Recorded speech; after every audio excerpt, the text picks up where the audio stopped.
ਭਾਈ ਰਾਜੋਆਣਾ ਦੀ ਸਜ਼ਾ ਮੁਆਫੀ ਬਾਰੇ ਪਟੀਸ਼ਨ ਵਾਪਸ ਲੈਣ ਸੰਬੰਧੀ ਸਿੰਘ ਸਾਹਿਬਾਨ ਨੇ ਮੰਗੀ ਰਾਏ। 1984 ਸਿੱਖ ਨਸਲਕੁਸ਼ੀ ਨਾਲ ਸੰਬੰਧਿਤ ਪੁਲਬੰਗਸ਼ ਗੁਰਦੁਆਰਾ ਹਿੰਸਾ ਮਾਮਲੇ ਵਿੱਚ ਜਗਦੀਸ਼ ਟਾਈਟਲਰ ਦੋਸ਼ੀ ਕਰਾਰ। ਸ਼੍ਰੋਮਣੀ ਅਕਾਲੀ ਦਲ ਅੰਮ੍ਰਿਤਸਰ ਵੱਲੋਂ ਹਰਿਆਣਾ ਦੀਆਂ ਅਸੈਂਬਲੀ ਚੋਣਾਂ ਲਈ ਉਮੀਦਵਾਰਾਂ ਦਾ ਐਲਾਨ। NIA ਵੱਲੋਂ ਪੰਜਾਬ ਵਿੱਚ ਕਿਸਾਨ ਆਗੂਆਂ ਦੇ ਘਰਾਂ ਵਿੱਚ ਛਾਪੇਮਾਰੀ। ਸੁਖਬੀਰ ਬਾਦਲ ਸ਼੍ਰੀ ਅਕਾਲ ਤਖਤ ਸਾਹਿਬ ਵੱਲੋਂ ਤਨਖਾਹੀਆ ਕਰਾਰ। ਸ਼੍ਰੀ ਅਕਾਲ ਤਖਤ ਸਾਹਿਬ ਸਕੱਤਰੇਤ ਵਿਖੇ ਪੰਜ ਸਿੰਘ ਸਾਹਿਬਾਨਾਂ ਦੀ ਹੋਈ ਇਕੱਤਰਤਾ ਵਿੱਚ ਭਾਈ ਬਲਵੰਤ ਸਿੰਘ ਰਾਜੋਆਣਾ ਦਾ ਮਾਮਲਾ ਵਿਚਾਰਿਆ ਗਿਆ ਹੈ ਅਤੇ ਉਹਨਾਂ ਦੀ ਫਾਂਸੀ ਦੀ ਸਜ਼ਾ ਮੁਆਫੀ ਵਾਸਤੇ ਰਾਸ਼ਟਰਪਤੀ ਕੋਲ ਦਾਇਰ ਕੀਤੀ ਗਈ ਪਟੀਸ਼ਨ ਵਾਪਸ ਲੈਣ ਸੰਬੰਧੀ ਸਿੱਖ ਜਥੇਬੰਦੀਆਂ, ਸੰਪਰਦਾਵਾਂ, ਬੁੱਧੀਜੀਵੀਆਂ ਅਤੇ ਵਿਦਵਾਨਾਂ ਨੂੰ ਆਪੋ ਆਪਣੀ ਰਾਏ ਸ਼੍ਰੀ ਅਕਾਲ ਤਖਤ ਸਾਹਿਬ ਵਿਖੇ ਭੇਜਣ ਲਈ ਆਖਿਆ ਗਿਆ ਹੈ।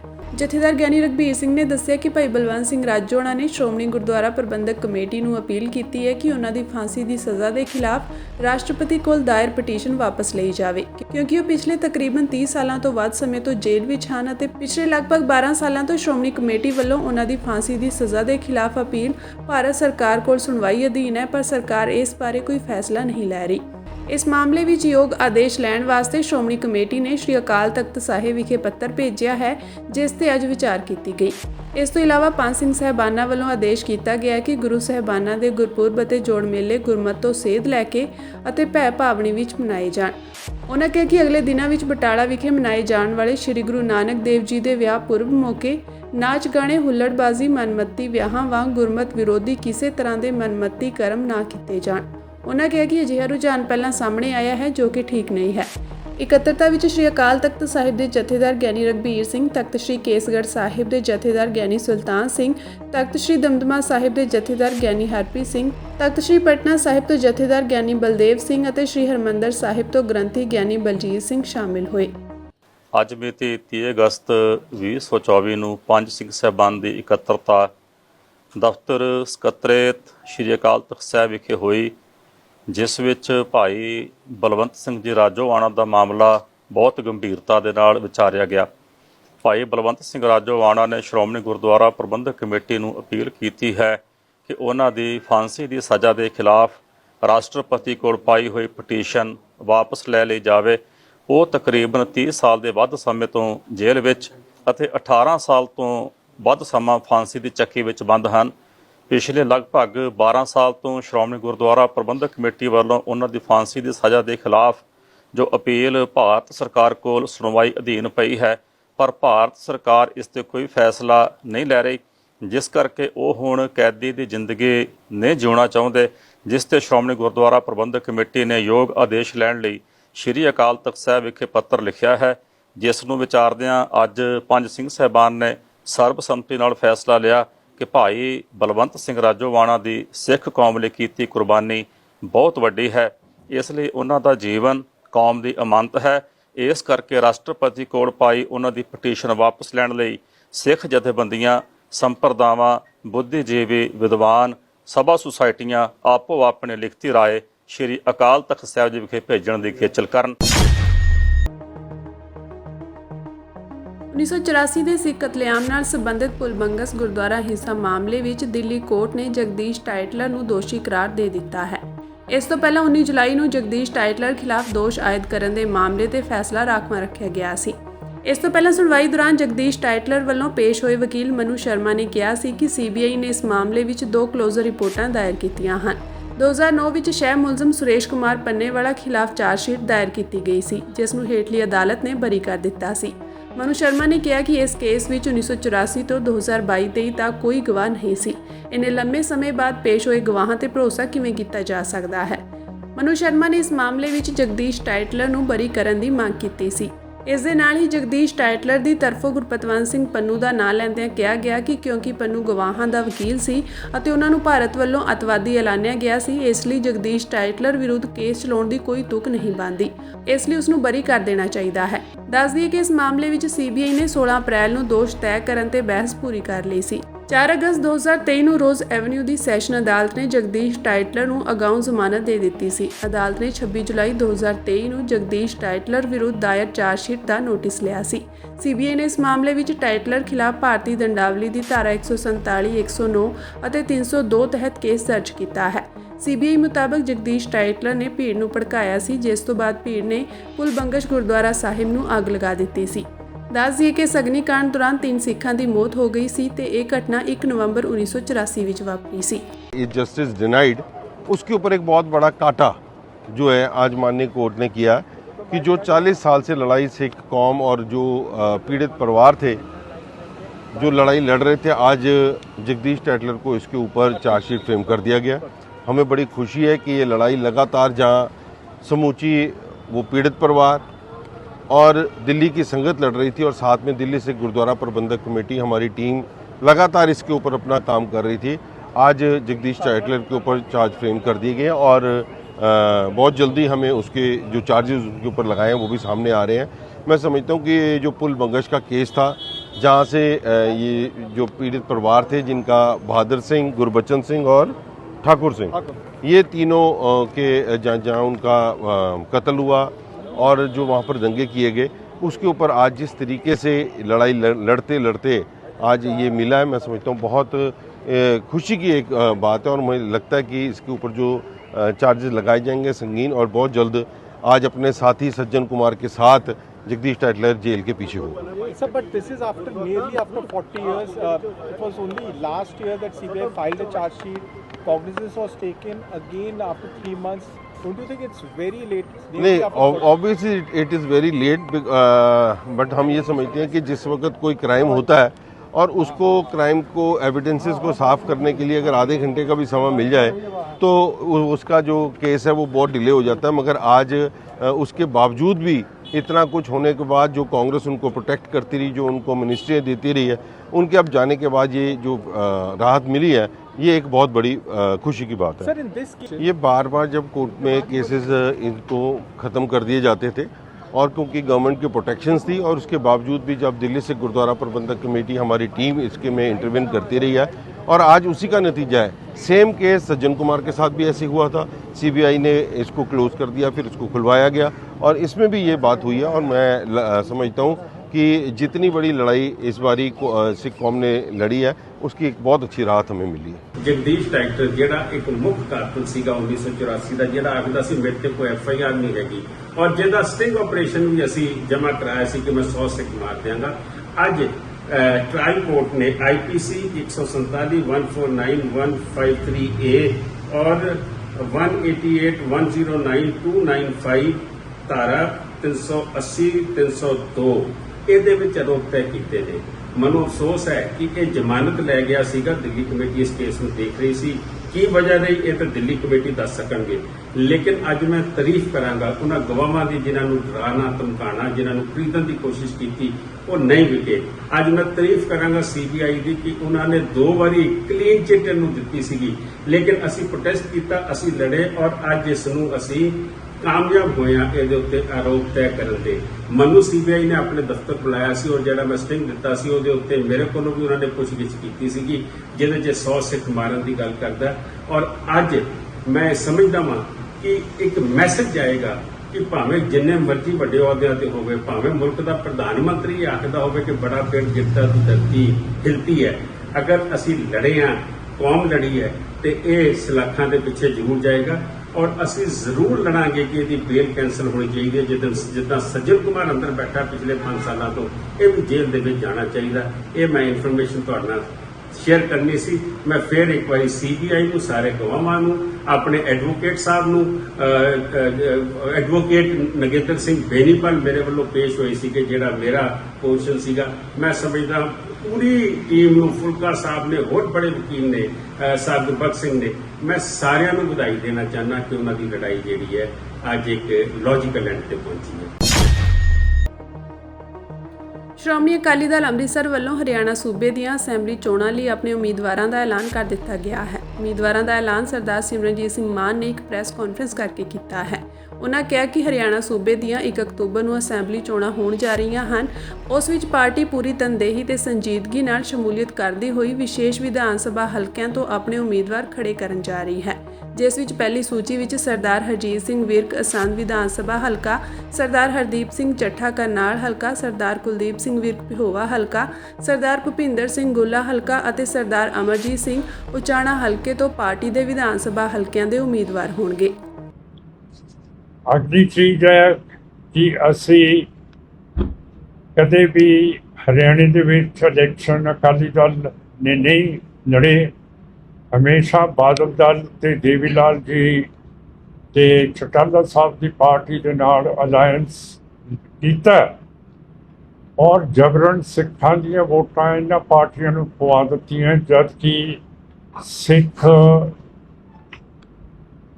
ਦੀ ਆਬਾਦੀ ਬਤੌਰ ਮਿਨੋਰਿਟੀ ਦੂਜੇ ਨੰਬਰ ਦੇ ਉੱਤੇ ਹੈਗੀ ਹੈ ਤੇ ਅਜੇ ਤੱਕ ਪੰਜਾਬੀ ਨੂੰ ਹਰਿਆਣੇ ਦੇ ਵਿੱਚ ਸਰਕਾਰੀ ਤੌਰ ਤੇ ਪੜ੍ਹਾਇਆ ਨਹੀਂ ਜਾਂਦਾ ਤੇ ਸੜਕਾਂ ਦੇ ਵਿੱਚ ਵੀ ਮੀਲ ਪੱਥਰਾਂ ਦੇ ਉੱਤੇ ਪੰਜਾਬੀ ਨਹੀਂ ਲਿਖਾਈ ਜਾਂਦੀ, ਜਿਹੜੀ ਇਸ ਤਰ੍ਹਾਂ ਨਹੀਂ ਹੋਣੀ ਚਾਹੀਦੀ। ਤੁਸੀਂ ਦੇਖੋ ਪੰਜਾਬ ਦੇ ਵਿੱਚ ਹਰੇਕ ਮੀਲ ਪੱਥਰ ਦੇ ਉੱਤੇ ਹਿੰਦੀ ਵੀ ਹੋਊਗੀ, ਅੰਗਰੇਜ਼ੀ ਵੀ ਹੋਊਗੀ, ਪੰਜਾਬੀ ਵੀ ਹੋਊਗੀ। ਸੋ ਜਿਹੜੇ ਪੰਜਾਬੀ ਹੈ ਇਹਨਾਂ ਦਾ ਕਲਚਰ ਖਤਮ ਨਹੀਂ ਹੋਣ ਦੇਣਾ ਚਾਹੀਦਾ। ਫਿਰ ਦੂਸਰੀ ਹੈਰਾਨਗੀ ਦੀ ਗੱਲ ਹੈ ਕਿ ਹਰਿਆਣਾ ਤਾਂ ਬਣਿਆ ਸੀਗਾ ਹਰਿਆਣੀਆਂ ਦੇ ਲਈ, ਇਹ ਤੁਹਾਡੇ ਚੀਫ ਮਿਨਿਸਟਰ 10 ਸਾਲ ਖੱਟੜ ਸਾਹਿਬ ਇੱਕ ਪੰਜਾਬੀ ਰਹੇ ਹੈ। ਫਿਰ ਹਰਿਆਣੇ ਬਣਾਉਣ ਦੀ ਲੋੜ ਕੀ ਸੀਗੀ ਜੇ ਇਹ ਪੰਜਾਬੀ ਚੀਫ ਮਿਨਿਸਟਰ 10 ਸਾਲ ਦੇ ਲਈ ਰੱਖਣਾ ਸੀਗਾ। ਸੋ ਲੋਕਾਂ ਨੂੰ ਸਮਝ ਨਹੀਂ ਹੈ ਕਿ ਅਸੀਂ ਕਿਹੜੇ ਸੂਬੇ 'ਚ ਹੋਣਾ ਚਾਹੀਦਾ, ਜਿਹੜਾ ਨਹੀਂ ਹੋਣਾ ਚਾਹੀਦਾ। ਸੋ ਅਸੀਂ ਇਲੈਕਸ਼ਨ ਐਤਕੀ ਲੜ ਰਹੇ ਹਾਂ। ਇੱਕ ਤਾਂ ਅਸੰਧ ਤੋਂ ਲੜਨਗੇ ਹਰਜੀਤ ਸਿੰਘ ਵਿਰਕ, ਹਾਂਜੀ ਹਰਜੀਤ ਸਿੰਘ ਵਿਰਕ, ਤੇ ਕਰਨਾਲ ਤੋਂ ਲੜਨਗੇ ਹਰਦੀਪ ਸਿੰਘ ਚੱਠਾ ਤੇ ਹੋਵੇ ਤੋਂ ਲੜਨਗੇ ਕੁਲਦੀਪ ਸਿੰਘ ਵਿਰਕ ਤੇ ਭੁੱਲੇ ਤੋਂ ਲੜਨਗੇ ਭੁਪਿੰਦਰ ਸਿੰਘ ਭੁੱਲੇ ਤੋਂ क्या नाम बताया? ਭੁਪਿੰਦਰ ਸਿੰਘ ਜੀ ਤੇ ਉਤਲੇ ਤੋਂ ਲੜਨਗੇ ਅਮਰਜੀਤ ਸਿੰਘ। ਹਾਲ ਦੀ ਘੜੀ ਇਹ ਅਸੀਂ ਅਨਾਉਂਸ ਕਰਦੇ ਹਾਂ 5 ਨਾਮ। 5 सीटा तो चुनाव लड़े जाएगा। ਹਾਂ, ਫਿਰ ਅੱਗੇ ਵੱਧਦਾ ਜਾਊਗਾ ਜਿਵੇਂ ਜਿਵੇਂ ਇਹ ਗੱਲ ਵੱਧਦੀ ਗਈ ਤੇ ਅਸੀਂ ਲੜਾਂਗੇ ਹਰਿਆਣੇ ਦੀ ਪ੍ਰੋਸਪੈਰਿਟੀ ਉੱਨਤੀ ਦੇ ਲਈ, ਬਾਰਡਰ ਖੋਲ੍ਹਣ ਦੇ ਲਈ, ਜਿਹੜੇ ਇਹ ਆਪਣੀ ਬਾਸਪਤੀ ਇਰਾਕ ਤੱਕ ਈਰਾਨ ਤੱਕ ਭੇਜ ਸਕਣ। ਔਰ ਅਸੀਂ ਲੜਾਂਗੇ ਜੋ ਪਾਲਿਸੀ ਸੀ ਸਰ ਛੋਟੂ ਰਾਮ ਦੀ, ਜਿਹੜੇ ਪੰਜਾਬ ਦੇ ਐਗਰੀਕਲਚਰ ਮਿਨਿਸਟਰ ਸੀਗੇ, ਜਿਹੜਾ ਉਹਨਾਂ ਨੇ ਕਿਸਾਨਾਂ ਦੇ ਕਰਜ਼ੇ ਮਾਫ ਕਰਤੇ। ਇਹ ਮਾਫ ਕਰਨੇ ਬਹੁਤ ਜ਼ਰੂਰੀ ਹੈ ਔਰ ਚੌਧਰੀ ਚਰਨ ਸਿੰਘ ਨੇ ਪਹਿਲੀ ਵਾਰੀ 1947 ਤੋਂ ਪਹਿਲਾਂ ਕਰਜ਼ੇ ਕਿਸਾਨਾਂ ਦੇ ਮਾਫ ਕੀਤੇ ਸੀਗੇ ਤੇ ਬੀਜੇਪੀ ਤੇ ਕਾਂਗਰਸ ਇਸ ਚੀਜ਼ ਦੇ ਅੱਗੇ ਨਹੀਂ ਆਉਂਦੀ, ਕਿਉਂ ਕਰਕੇ ਜਿਹੜੇ ਵੀ ਉਹਨਾਂ ਦੇ ਪਾਰਲੀਮੈਂਟ ਦੇ ਮੈਂਬਰ ਬਣਦੇ ਤਾਂ ਦਿਹਾਤੀ ਇਲਾਕਿਆਂ 'ਚੋਂ ਹੈ, ਪਰ ਦਿੱਲੀ 'ਚ ਜਾ ਕੇ ਵੱਡੇ ਵੱਡੇ ਸੇਠਾਂ ਨਾਲ ਮਿਲ ਕੇ ਤੇ ਫਿਰ ਉਹ ਸੇਠਾਂ ਦੀ ਗੱਲ ਕਰਦੇ ਆ, ਪਿੰਡਾਂ ਦੀ ਗੱਲ ਹੀ ਨਹੀਂ ਕਰਦੇ ਹੈਗੇ। ਸੋ ਇਹ ਚੀਜ਼ ਹੈਗੀ ਹੈ ਜਿਹੜੀ ਅਸੀਂ ਕਰਾਂਗੇ। ਕਿਸਾਨ ਮਜ਼ਦੂਰ ਮੋਰਚਾ ਤੇ ਸੰਯੁਕਤ ਕਿਸਾਨ ਮੋਰਚਾ ਗੈਰ ਰਾਜਨੀਤਿਕ ਵੱਲੋਂ ਜਾਣਕਾਰੀ ਦਿੰਦਿਆਂ ਸਰਵਣ ਸਿੰਘ ਪੰਧੇਰ ਨੇ ਦੱਸਿਆ ਕਿ ਜਿੱਥੇ 31 ਅਗਸਤ ਨੂੰ ਸ਼ੰਭੂ ਖਨੌਰੀ ਅਤੇ ਰਤਨਪੁਰਾ ਰਾਜਸਥਾਨ ਤੇ ਮੋਰਚਿਆਂ ਵਿੱਚ ਦਿੱਲੀ ਅੰਦੋਲਨ 2 ਦੇ 200 ਦਿਨ ਪੂਰੇ ਹੋਣ ਮੌਕੇ ਵੱਡੇ ਇਕੱਠ ਹੋ ਰਹੇ ਹਨ, ਉੱਥੇ ਹੀ ਮੋਦੀ ਸਰਕਾਰ ਆਪਣੀ ਕੇਂਦਰੀ ਏਜੰਸੀਆਂ ਦੀ ਨਜਾਇਜ਼ ਵਰਤੋਂ ਕਰਦੇ ਹੋਏ BKU ਕ੍ਰਾਂਤੀਕਾਰੀ ਦੀ ਆਗੂ ਬੀਬੀ ਸੁਖਵਿੰਦਰ ਕੌਰ ਦੇ ਘਰ NIA ਨੇ ਸਵੇਰੇ 6 ਵਜੇ ਛਾਪਾ ਮਾਰਿਆ ਹੈ। ਉਹਨਾਂ ਦੇ ਘਰ ਨੂੰ ਸੰਗੀਨ ਅਪਰਾਧੀਆਂ ਵਾਂਗ ਘੇਰਾ ਪਾਇਆ ਗਿਆ। ਸਰਵਣ ਸਿੰਘ ਪੰਧੇਰ ਨੇ ਕਿਹਾ ਕਿ ਦੋਨਾਂ ਮੋਰਚਿਆਂ ਵੱਲੋਂ ਸਰਕਾਰ ਦੀ ਇਸ ਹਰਕਤ ਦੀ ਨਿਖੇਧੀ ਕੀਤੀ ਜਾਂਦੀ ਹੈ। ਉਹਨਾਂ ਕਿਹਾ ਕਿ ਛਾਪਿਆਂ ਦੀ ਟਾਈਮਿੰਗ ਉਸ ਵੇਲੇ ਹੈ ਜਦੋਂ ਮੋਰਚਾ ਲਗਾਤਾਰ ਵਿਸਤਾਰ ਲੈ ਰਿਹਾ ਹੈ। ਉਹਨਾਂ ਕਿਹਾ ਕਿ ਅਜਿਹੇ ਕੰਮ ਇਸ ਲਈ ਕੀਤੇ ਜਾ ਰਹੇ ਹਨ ਤਾਂ ਕਿ ਕਿਸਾਨ ਲੀਡਰਸ਼ਿਪ ਨੂੰ ਡਰਾਇਆ ਜਾ ਸਕੇ। ਸਰਵਣ ਸਿੰਘ ਪੰਧੇਰ ਨੇ ਕਿਹਾ ਕਿ ਬੀਬੀ ਸੁਖਵਿੰਦਰ ਕੌਰ ਦੇ ਪਤੀ ਤੇ ਲੰਮਾ ਸਮਾਂ ਪਹਿਲਾਂ ਕੇਂਦਰ ਵੱਲੋਂ UAPA ਲਗਾਇਆ ਗਿਆ, ਜਿਸ ਤੋਂ ਇਹ ਅਦਾਲਤ 'ਚੋਂ ਬਰੀ ਹੋ ਚੁੱਕੇ ਹਨ। ਉਹਨਾਂ ਨੇ ਕਿਹਾ ਕਿ ਆਉਣ ਵਾਲੇ ਸਮੇਂ ਵਿੱਚ ਦੋਵੇਂ ਮੋਰਚੇ ਸਲਾਹ ਮਸ਼ਵਰਾ ਕਰਕੇ ਕੇਂਦਰ ਨੂੰ ਇਸ ਦਾ ਜਵਾਬ ਦੇਣਗੇ ਅਤੇ ਅਸੀਂ NIA ਦੇ ਛਾਪਿਆਂ ਤੋਂ ਡਰਨ ਵਾਲੇ ਨਹੀਂ। NIA ਦੇ ਛਾਪੇ ਸਾਨੂੰ ਕਿਸਾਨ ਮਜ਼ਦੂਰਾਂ ਦੀਆਂ ਮੰਗਾਂ ਤੇ ਸੰਘਰਸ਼ ਕਰਨ ਤੋਂ ਰੋਕ ਨਹੀਂ ਸਕਦੇ। ਉਹਨਾਂ ਕਿਹਾ ਕਿ ਅੰਦੋਲਨ ਉਦੋਂ ਤੱਕ ਜਾਰੀ ਰਹੇਗਾ ਜਦੋਂ ਤੱਕ ਅੰਦੋਲਨ ਦੀਆਂ ਮੰਗਾਂ ਪੂਰੀਆਂ ਨਹੀਂ ਹੋ ਜਾਂਦੀਆਂ। ਸਰਵਣ ਸਿੰਘ ਪੰਧੇਰ ਨੇ ਦੇਸ਼ ਦੇ ਕਿਸਾਨ ਮਜ਼ਦੂਰਾਂ ਨੂੰ 31 ਅਗਸਤ ਦੇ ਪ੍ਰੋਗਰਾਮ ਵਿੱਚ ਵੱਧ ਚੜ੍ਹ ਕੇ ਸ਼ਾਮਿਲ ਹੋਣ ਦੀ ਵੀ ਅਪੀਲ ਕੀਤੀ ਹੈ। ਸ਼ੰਭੂ ਮੋਰਚੇ ਤੋਂ ਤੁਹਾਨੂੰ ਪਤਾ ਵਾ ਦਿੱਲੀ ਅੰਦੋਲਨ 2 ਚੱਲ ਰਿਹਾ ਹੈਗਾ ਔਰ ਕੱਲ ਅਸੀਂ 31 ਅਗਸਤ ਨੂੰ 200 ਦਿਨ ਇਸ ਮੋਰਚੇ ਤੇ ਪੂਰੇ ਹੋਣ ਤੇ ਸਾਰਿਆਂ ਮੋਰਚਿਆਂ ਦੇ ਉੱਤੇ ਲੱਖਾਂ ਦੇ ਇਕੱਠ ਕਰ ਰਹੇ ਹੈਗਾ ਔਰ ਸਾਡਾ ਅੰਦੋਲਨ ਮੋਦੀ ਸਰਕਾਰ ਦੇ ਖਿਲਾਫ ਸਿੱਧਤ ਆ ਔਰ ਦੇਸ਼ ਦੇ ਕਿਸਾਨਾਂ ਮਜ਼ਦੂਰਾਂ ਨੂੰ ਜਿਹੜਾ ਇਨਸਾਫ ਦੇਣ ਲਈ ਇਹ ਅੱਗੇ ਵਧ ਰਿਹਾ ਹੈਗਾ। ਤੋਂ ਜਿਵੇਂ ਮੋਦੀ ਸਰਕਾਰ ਆਪਣੀ ਕੇਂਦਰੀ ਏਜੰਸੀਆਂ ਦਾ ਦੁਰਉਪਯੋਗ ਕਰਦੀ ਹੈਗੀ ਆ, ਉਹਨਾਂ ਨੇ ਅੱਜ ਜਿਹੜਾ ਵਾ ਸਾਡੇ ਕ੍ਰਾਂਤੀਕਾਰੀ ਯੂਨੀਅਨ ਦੀ ਆਗੂ ਬੀਬੀ ਸੁਖਵਿੰਦਰ ਕੌਰ ਦੇ ਘਰੇ NIA ਨੇ 6 ਵਜੇ ਛਾਪਾ ਮਾਰਿਆ ਔਰ ਅਸੀਂ ਜਦੋਂ ਤੱਕ ਬੋਲ ਰਹੇ ਹਜੇ ਵੀ ਘਰ ਨੂੰ ਘੇਰਾ ਪਾਇਆ ਹੈਗਾ। ਉਹਨਾਂ ਦੇ ਘਰ ਵਿੱਚ ਉਹਨਾਂ ਦੇ ਪਤੀ ਹਰਪਿੰਦਰ ਸਿੰਘ, ਉਹਨਾਂ ਦਾ ਬੇਟਾ ਸ਼ਹਿਬਾਜ਼, ਉਹਨਾਂ ਦੀ ਨੂੰਹ ਸੁਮਨਪ੍ਰੀਤ ਔਰ ਉਹਨਾਂ ਦੀ ਮਾਤਾ ਜਿਹੜੀ 90 ਸਾਲ ਦੀ ਆ ਪਰਮਜੀਤ ਕੌਰ ਹੈਗੇ ਨੇ ਤੇ ਬਾਹਰੋਂ ਅੰਦਰੋਂ ਕਿਸੇ ਨੂੰ ਆਉਣ ਨਹੀਂ ਜਾਣ ਦਿੱਤਾ ਜਾਂਦਾ। ਕ੍ਰਾਂਤੀਕਾਰੀਆਂ ਦੇ ਤੇ ਹੋਰਨਾਂ ਜਥੇਬੰਦੀਆਂ ਦੇ ਵਰਕਰ ਉੱਥੇ ਪਹੁੰਚੇ ਹੋਏ ਆ ਜਿਨ੍ਹਾਂ ਨੇ ਅੱਗੇ ਧਰਨਾ ਦਿੱਤਾ ਹੋਇਆ। ਇਹ ਛਾਪੇਮਾਰੀ ਕਿਉਂ ਕੀਤੀ ਜਾ ਰਹੀ ਆ ਔਰ ਹੋਰ ਵੀ ਪੰਜਾਬ ਦੇ ਲੋਕ ਪੱਖੀ ਵਕੀਲਾਂ ਤੇ ਛਾਪੇਮਾਰੀ ਹੋਈ ਆ ਕਿਉਂਕਿ ਇਹ ਟਾਈਮਿੰਗ ਤੁਸੀਂ ਦੇਖੋ, ਇਹ ਟਾਈਮਿੰਗ ਉਸ ਵੇਲੇ ਆ ਜਦੋਂ ਮੋਰਚਾ ਅੱਗੇ ਚੱਲ ਰਿਹਾ ਵੀ ਕਿਸਾਨ ਲੀਡਰਸ਼ਿਪ ਨੂੰ ਡਰਾਇਆ ਜਾ ਸਕੇ ਔਰ ਪਹਿਲੋਂ ਤੁਹਾਨੂੰ ਪਤਾ ਵੀ ਸਾਡੇ ਖਿਲਾਫ ਖਾਲਿਸਤਾਨ ਦਾ ਠੱਪਾ ਲਾਉਣ ਦਾ ਯਤਨ ਕੀਤਾ, ਹੁਣ ਕੁਝ ਹੋਰ ਠੱਪਾ ਲਾਉਣ ਦਾ ਯਤਨ ਕੀਤਾ ਜਾ ਸਕੂਗਾ। ਉਹਨਾਂ ਦੇ ਘਰ ਵਾਲਾ ਜਿਨ੍ਹਾਂ ਦੇ ਪਹਿਲੋਂ ਕੇਂਦਰ ਨੇ UAPA ਲਾਇਆ ਸੀਗਾ ਉਹਦੇ ਤੋਂ ਅਦਾਲਤ 'ਚੋਂ ਬਰੀ ਹੋ ਚੁੱਕੇ ਨੇ ਔਰ ਲੰਮੇ ਸਮੇਂ ਤੋਂ ਆਪਣੇ ਘਰ ਵਿੱਚ ਰਹਿੰਦੇ ਹੈਗੇ ਨੇ। ਤੋਂ ਇਸ ਕਰਕੇ ਇਹ ਟਾਈਮਿੰਗ ਇਹ ਚੁਣੀ ਗਈ ਆ ਵੀ ਅਸੀਂ ਕਿਸਾਨ ਅੰਦੋਲਨ ਨੂੰ ਦਬਾਉਣਾ ਚਾਹੁੰਦੇ ਆ ਔਰ ਇਹਦੀ ਜਿੰਨੀ ਵੀ ਨਿੰਦਿਆ ਕੀਤੀ ਜਾ ਸਕੇ ਉਨੀ ਘੱਟ ਆ। ਆਉਣ ਵਾਲੇ ਸਮੇਂ ਵਿੱਚ ਦੋਵੇਂ ਮੋਰਚੇ ਸਲਾਹ ਮਸ਼ਵਰਾ ਕਰਨਗੇ ਔਰ ਕੇਂਦਰ ਨੂੰ ਇਹਦਾ ਜਵਾਬ ਦੇਣਗੇ ਔਰ ਅਸੀਂ NIA ਦੇ ਛਾਪਿਆਂ ਤੋਂ ਡਰਨ ਵਾਲੇ ਨਹੀਂ ਹੈਗੇ। NIA ਦੇ ਛਾਪੇ ਸਾਨੂੰ ਕਿਸਾਨਾਂ ਮਜ਼ਦੂਰਾਂ ਦੀਆਂ ਮੰਗਾਂ ਲਈ ਸੰਘਰਸ਼ ਕਰਨ ਤੋਂ ਹਟਾ ਨਹੀਂ ਸਕਦੇ। ਕੇਂਦਰ ਜਿੰਨਾ ਮਰਜ਼ੀ ਜ਼ਬਰ ਕਰ ਲੇ, ਅੰਦੋਲਨ ਉਦੋਂ ਤੱਕ ਜਾਰੀ ਰਹੂਗਾ ਜਦੋਂ ਤੱਕ ਅੰਦੋਲਨ ਦੀਆਂ ਮੰਗਾਂ ਪੂਰੀਆਂ ਨਹੀਂ ਹੋ ਜਾਂਦੀਆਂ।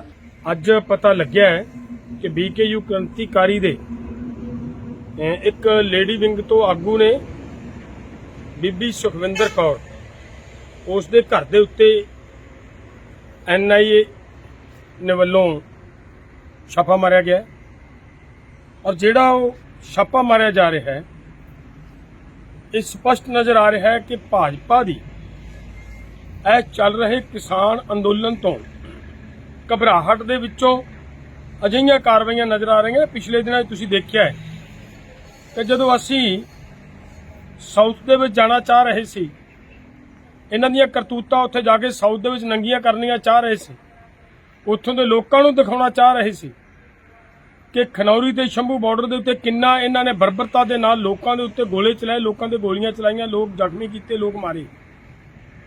ਉਹ ਅਸੀਂ ਸਾਊਥ ਦੇ ਲੋਕਾਂ ਨੂੰ ਪ੍ਰੈਸ ਕਾਨਫਰੰਸ ਦੇ ਮਾਧਿਅਮ ਤੋਂ ਦਿਖਾਉਣ ਦਾ ਸਾਡੀ ਇੱਕ ਪ੍ਰੋਗਰਾਮ ਸੀ, ਉਹਨੂੰ ਉਹਨਾਂ ਨੇ ਡਿਸਟਰਬ ਕੀਤਾ। ਇਹਨਾਂ ਡਿਸਟਰਬ ਕੀਤਾ ਕਿ ਸਾਨੂੰ ਜਹਾਜ਼ ਤੱਕ ਨਹੀਂ ਚੜ੍ਹਨ ਦਿੱਤਾ।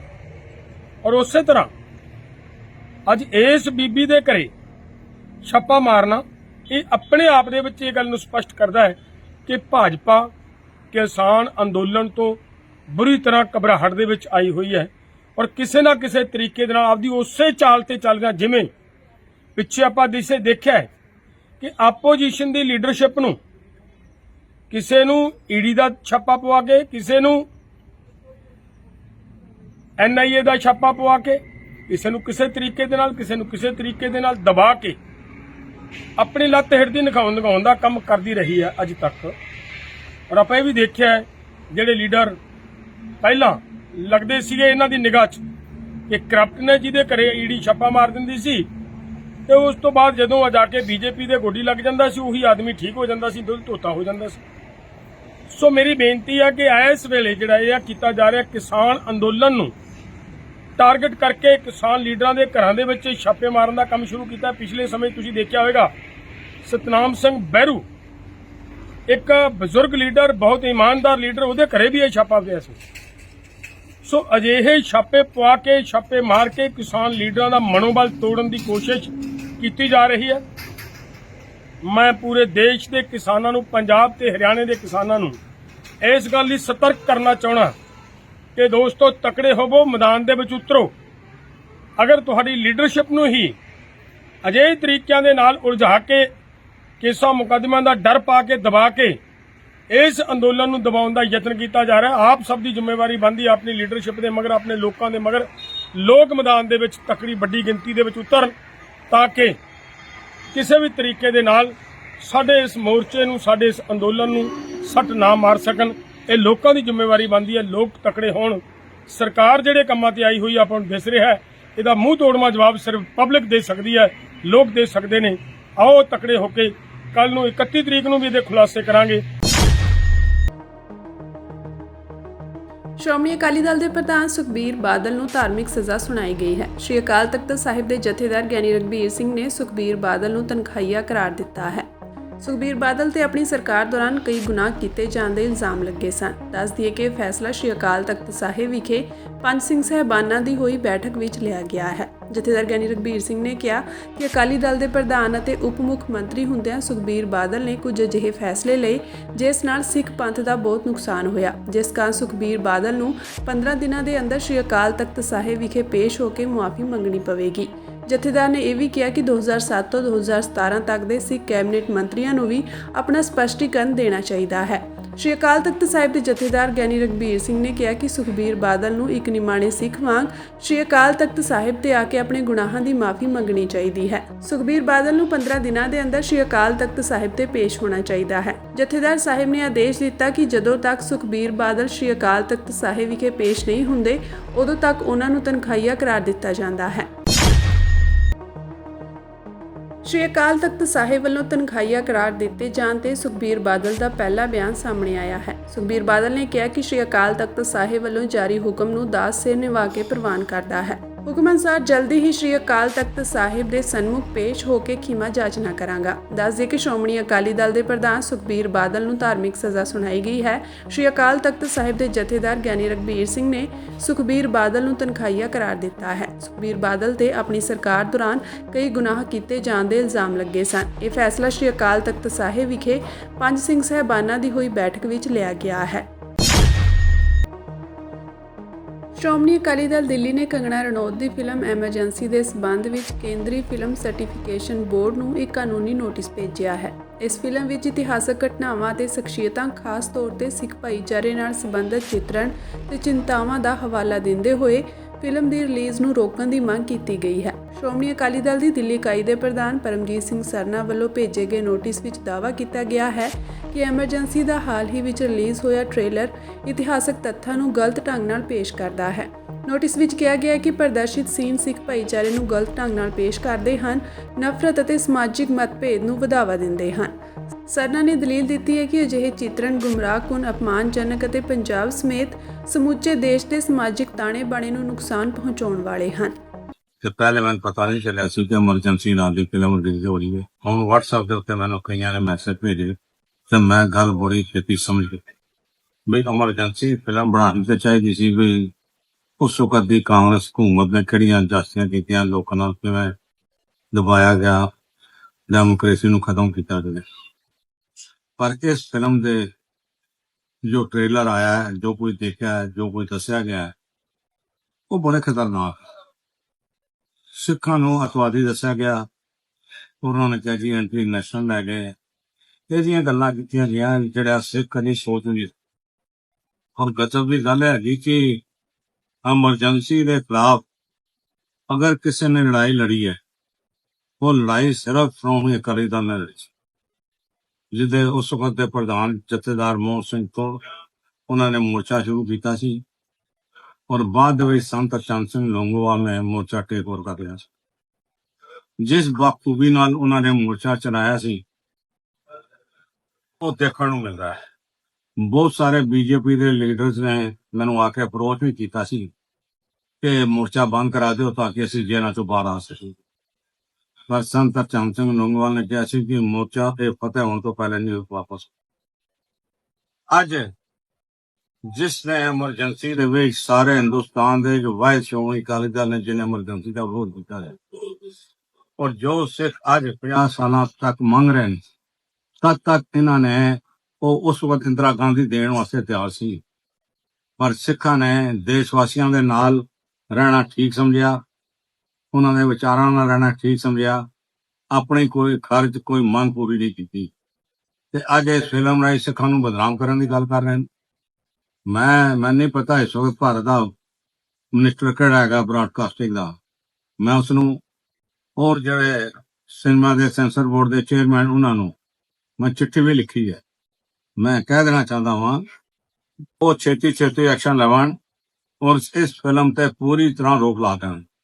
ਜਦ ਤੱਕ ਇਹ ਫਿਲਮ ਅਕਾਲੀ ਦਲ ਵੱਲੋਂ ਸ਼੍ਰੋਮਣੀ ਕਮੇਟੀ ਵੱਲੋਂ ਪਾਸ ਨਹੀਂ ਕੀਤੀ ਜਾਂਦੀ, ਇਹ ਰਿਲੀਜ਼ ਨਹੀਂ ਹੋਣੀ ਚਾਹੀਦੀ। ਔਰ ਮੈਂ ਇਹ ਵੀ ਗੱਲ ਕਹਿ ਦੇਣੀ ਚਾਹੁੰਦਾ ਹਾਂ ਭਾਰਤ ਦੀ ਸਰਕਾਰ ਨੂੰ, ਜਿਨ੍ਹਾਂ ਨੇ ਇਹ ਫਿਲਮ ਬਣਾਈ ਹੈ, ਬਗੈਰ ਇਤਿਹਾਸ ਨੂੰ ਕੋਖੇ ਬਣਾਈ ਹੈ, ਉਹਨਾਂ ਉੱਤੇ ਸਖਤ ਐਕਸ਼ਨ ਲੈਣਾ ਚਾਹੀਦਾ ਹੈ। ਇਤਿਹਾਸ ਨੂੰ ਵਿਗਾੜਨ ਦਾ, ਸਿੱਖਾਂ ਦੇ ਇਤਿਹਾਸ ਨੂੰ ਵਿਗਾੜਨ ਦੀ ਕਦੀ ਭੁੱਲ ਕੇ ਵੀ ਗਲਤੀ ਨਾ ਕਰਨੀ। ਸਿੱਖ ਕੌਮ ਹਮੇਸ਼ਾ ਇਹਦਾ ਐਕਸ਼ਨ ਲਏਗੀ, ਇਹਦਾ ਵਿਰੋਧ ਕਰੇਗੀ। ਉਮੀਦ ਹੈ ਸਾਡੀ ਗੱਲ ਨੂੰ ਸਮਝਦੇ ਹੋਏ ਉਹ ਇਸ ਫਿਲਮ ਨੂੰ ਫੌਰਨ ਬੰਦ ਕਰਨਗੇ ਔਰ ਬਗੈਰ ਸਿੱਖਾਂ ਦੀ ਮਰਜ਼ੀ ਦੀ ਇਹ ਫਿਲਮ ਬਿਲਕੁਲ ਨਹੀਂ ਚਲੇਗੀ।